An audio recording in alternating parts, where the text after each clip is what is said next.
ये जो घटना है, ये घटना बहुत बड़ी घटना है हमारे भारत की दृष्टि से। और देखेंगे कि ये जो आदित्य L1 सोलार ऑब्जर्वेटरी है, तो ये आज शाम को 5 बजे इसरो द्वारा उसे उसका जो हेलो ऑर्बिट है, उस ऑर्बिट में वो उसको स्थित करने वाले हैं।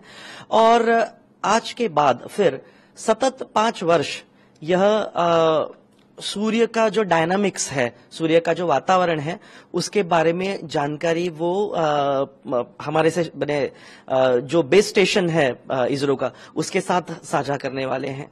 और ये जो जानकारी है, ये जानकारी केवल भारत की दृष्टि से नहीं, तो पूरे विश्व की दृष्टि से बहुत ही इंपॉर्टेंट इस तरह से होगी।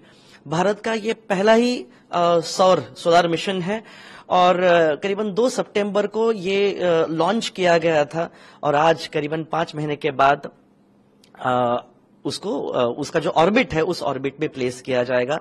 ये बहुत बड़ी घटना है। क्या इसके फायदे भविष्य में हमें नजर आएंगे अगर ये सक्सेसफुल होता है?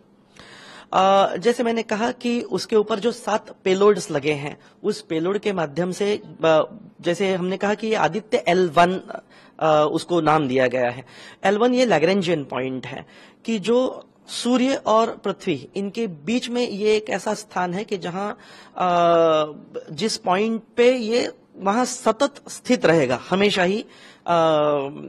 सूर्य और पृथ्वी के बीच में का जो ग्रेविटेशनल ये जहां बैलेंस होता है पॉइंट, तो यहां ये स्थित होके फिर वो सतत सूर्य को ऑब्जर्व करता रहेगा, जिससे हम सभी जानते हैं कि जो सूर्य है, उस सूर्य के माध्यम से ही पृथ्वी के ऊपर जो जीवन है, जो लाइफ है, वो पॉसिबल है। तो सूर्य अनेकों माध्यमों से हमारा जो पृथ्वी है, इस पृथ्वी के ऊपर उसका प्रभाव पड़ते रहता है। तो ये इस माध्यम से या आदित्य L1 ये जो स्पेस प्रोब है, सोलार प्रोब है, उसके माध्यम से हमें सतत उसके बारे में जानकारी मिलती रहेगी।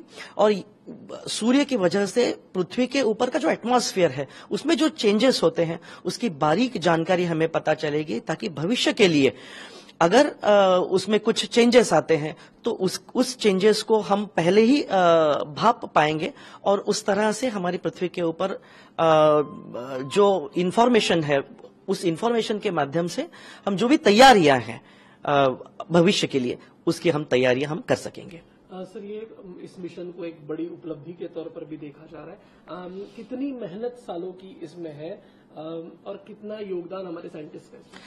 देखिए, वैज्ञानिकों का, भारत के जो वैज्ञानिक है, आप सभी हमने उसको ऑब्जर्व किया है, देखा है कि चाहे वो चंद्रयान हो या फिर अभी गगनयान जो मिशन है उसकी जो तैयारियां चल रही हैं, या आदित्य L1 की हम अगर बात करते हैं, तो हमारे जो भारतीय वैज्ञानिक हैं उन्होंने ऐसे अनेकों हमें मौके दिए हैं कि जहां हम सभी भारतीयों को उनके ऊपर गर्व है। तो ये जो साइंटिस्ट कम्युनिटी है, यानी सभी क्षेत्र के, केवल हम एस्ट्रोनॉमी ये एक विषय नहीं लेते हैं या स्पेस ये विषय नहीं लेते हैं, हम विज्ञान के सभी जो अलग अलग आयाम हैं, उसमें हमारे जो सभी वैज्ञानिक हैं, उन वैज्ञानिकों की वजह से ही भारत आज बहुत गर्व जो है वो हमें प्राप्त हो रहा है, मिल रहा है।